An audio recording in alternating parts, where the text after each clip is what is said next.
السلام علیکم ورحمۃ اللہ وبرکاتہ۔ سوال: روزے کی نیت کا وقت کون سا ہے؟ جواب: ادائے روزہ رمضان اور نظر معین اور نفل کے روزوں کے لیے نیت کا وقت غروب آفتاب سے زوال کبریٰ تک ہے۔ اس وقت میں جب نیت کر لے یہ روزے ہو جائیں گے، لہٰذا آفتاب ڈوبنے سے پہلے نیت کی کہ کل روزہ رکھوں گا، پھر بے ہوش ہو گیا اور زوال کبریٰ کے بعد ہوش آیا تو یہ روزہ نہ ہوا، اور آفتاب ڈوبنے کے بعد نیت کی تھی تو ہو گیا۔ زوال کبریٰ نیت کا وقت نہیں بلکہ اس سے پیشتر نیت ہونا ضروری ہے، اور اگر خاص اس وقت یعنی جس وقت آفتاب خط نصف النہار شرعی پر پہنچ گیا اور نیت کی تو روزہ نہ ہوا۔ نیت کے بارے میں نفل عام ہے، سنت و مستحب و مکروہ سب کو شامل ہے کہ اس کے لیے نیت کا وہی وقت ہے،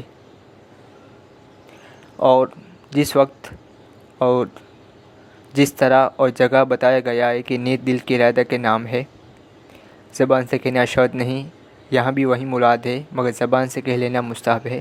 اگر رات میں نیت کرے تو یوں کہے: نویت ان اصوم غدا للہ تعالی من فرض رمضان ھذا، یعنی میں نے نیت کی اللہ کے لیے اس رمضان کا فرض روزہ کل رکھوں گا۔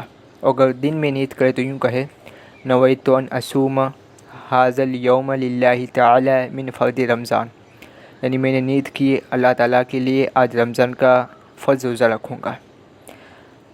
اور اگر تبرک و طلب توفیق کے لیے نیت کے الفاظ میں انشاءاللہ تعالیٰ بھی ملا لیا تو حرج نہیں، اور اگر پکا ارادہ نہ ہو، مذبذب ہو تو نیت ہی کہاں ہوئی۔ دن میں نیت کرے تو ضرور ہے کہ یہ نیت کرے کہ میں صبح صادق سے روزہ دار ہوں، اگر یہ نیت ہے کہ اب سے روزہ دار ہوں، صبح سے نہیں، تو روزہ نہ ہوا۔ اگرچہ ان تین قسم کے روزوں کی نیت دن میں بھی ہو سکتی ہے، مگر رات میں نیت کر لینا مستحب ہے۔ یوں نیت کی کہ کل کہیں دعوت ہوئی تو روزہ نہیں، اور نہ ہوئی تو روزہ ہے، یہ نیت صحیح نہیں، بہرحال وہ روزے دار نہیں۔ رمضان کے دن میں نہ روزے کی نیت ہے نہ یہ کہ روزہ نہیں، اگرچہ معلوم ہے کہ یہ مہینہ رمضان کا ہے تو روزہ نہ ہوا۔ رات میں نیت کی، پھر اس کے بعد رات ہی کھایا پیا تو نیت جاتی نہ رہی، وہیں پہلی کافی ہے، پھر سے نیت کرنا ضروری نہیں۔ عورت حیض و نفاس والی تھی، اس نے رات میں کل روزہ رکھنے کی نیت کی اور صبح صادق سے پہلے حیض و نفاس سے پاک ہو گئی تو روزہ صحیح ہو گیا۔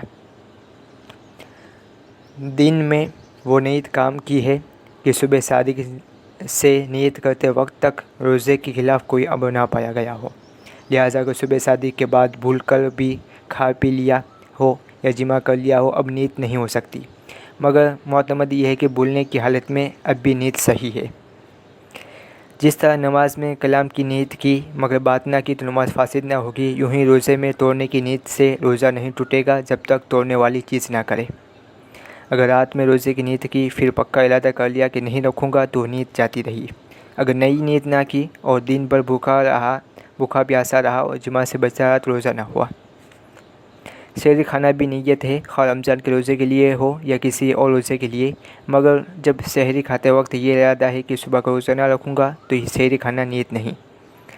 رمضان کے ہر روزے کے لیے نئی نیت کی ضرورت ہے، پہلے یا کسی تاریخ میں پورے رمضان کے روزے کی نیت کر لی تو یہ نیت صرف اسی دن ایک دن کے حق میں ہے، باقی دنوں کے لیے نہیں۔ ان تینوں یعنی رمضان کی ادا اور نفل اور نظر معین متعین روزے کی نیت سے ہو جاتے ہیں، خاص انہی کی نیت ضروری نہیں، یوں نفل کی نیت سے بھی ادا ہو جاتے ہیں، بلکہ غیر مریض اور مسافر نے رمضان میں کسی اور واجب کی نیت کی جب بھی اسی رمضان کا ہوگا۔ مسافر اور مریض اگر رمضان شریف میں نفل یا کسی دوسرے واجب کی نیت کرے تو جس کی نیت کرے گا وہی ہوگا، رمضان کا نہیں، اور مطلق روزے کی نیت کرے تو رمضان کا ہوگا۔ نظر معین یعنی فلاں دن روزہ رکھوں گا، اس میں اگر اس دن کسی اور واجب کی نیت سے روزہ رکھا تو جس کی نیت سے روزہ رکھا وہ ہوا منت کی قضا ہے۔ قضا دے۔ رمضان کے مہینے میں کوئی اور روزہ رکھا، اسے یہ معلوم نہ تھا کہ ماہ رمضان ہے، جب بھی رمضان ہی کا روزہ ہوا۔ حوالہ بارشت حصہ پنجم روزے کا بیان۔ السلام علیکم۔